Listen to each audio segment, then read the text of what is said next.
one of the things I do whenever I buy a house or move into an apartment in the past is I always clean the dishwasher really good, because that's where my food is going.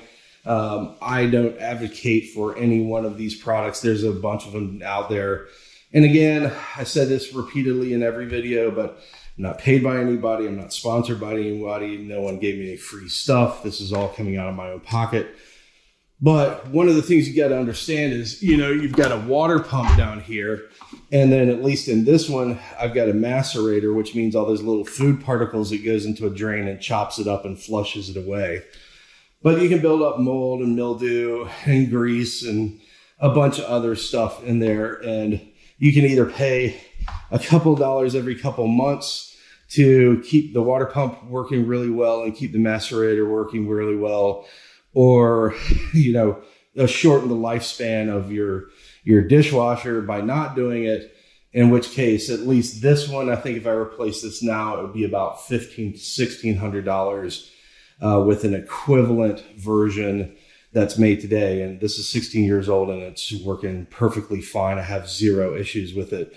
So taking a couple dollars and throwing in a dishwasher cleaner once every 2 to 3 months, at least in my opinion, or at least once or twice a year, is probably not a bad thing, because I don't want to pay out of pocket to replace something that's working completely fine just because I didn't take a couple minutes and clean it out. So the other thing I wanted to show you is I'll try to throw a couple pictures up from when I first moved in.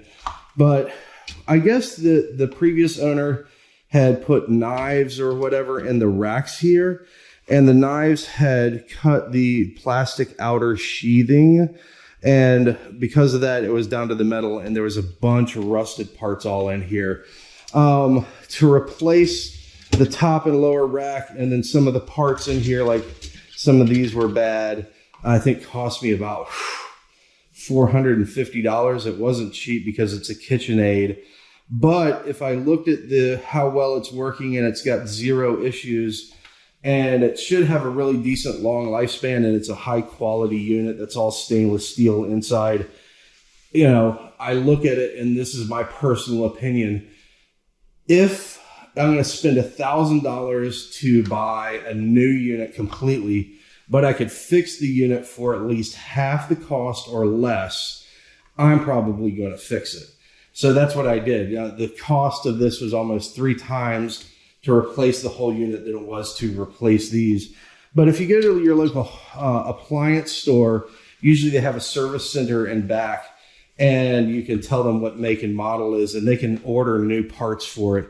So because this was an older unit and because it was a KitchenAid, the parts were fairly expensive.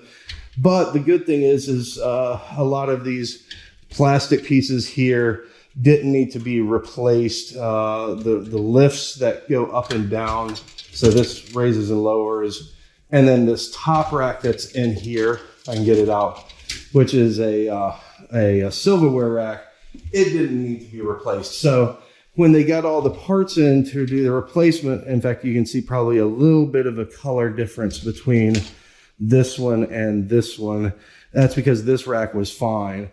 So anyway, once they got the parts in, the service center was actually really cool. For free, I took my old racks over, and they switched out the parts that I was keeping, like right here, this part was fine. So they switched all that out for me for free, and I brought the racks home, reinstalled them, and it's working fine. The other thing that was missing is, and I don't know if you can see it right down here, but this is the cap for where you put your jet dry. At least I use jet dry, whatever product you like. That was missing. So, or it had broken off at some point, but it was missing. I think that was only like $10. So for the cost of buying a brand new unit and replacing the whole thing, which would have cost me, can't remember. It was a little bit ago when I talked to them about replacing it, but somewhere between $1,400 and $1,600. I was able to fix and repair this one, and it's been working fine ever since for less than $500 in parts. And then just doing a little cleaning with the with that. So, but I ran Cascade through it like 3 times, and we've got hard water in the area. And that's the other thing, is I wanted to clean out all the hard water stains that had built up, because there was there was hard water, like white hard water stains all through here. That's now nice and clean. So if you got hard water, that's the other reason you kind of want to make sure you fix it. But replacing the whole unit versus doing little repairs is not that hard at all. And then on the outside, because this is stainless steel, I can use the Wyman that I did. I don't know if you saw the video where I did the sink and showed you how to really pretty up your sink, but I use the Wymans. So let me do that real quick and I'll be right back and show you the difference.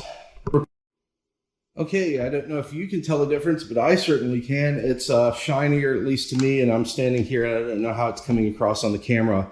But this is what I use. I use the Wyman stainless steel polisher and cleaner, and it does really well. And I'll use this on anything that I'm not putting raw food on that I'm going to be eating off of immediately. So again, like this, and then the refrigerator that's stainless steel over here does a really good job. Again, not paid, sponsored, or giving any free gifts. So I'm pretty much done with the maintenance. I just got to run some of the dishwasher cleaner through. And when I do it personally, I don't know how yours is set up, but I run it on a heavy duty cycle with a pro scrub and a high temp scrub. So I get it nice and hot and a heavy duty, run that through. And then I do not do a heat dry. And then it should just clean it out and then I'm done. So anyway, I'll talk to you later. Have a good one. Bye.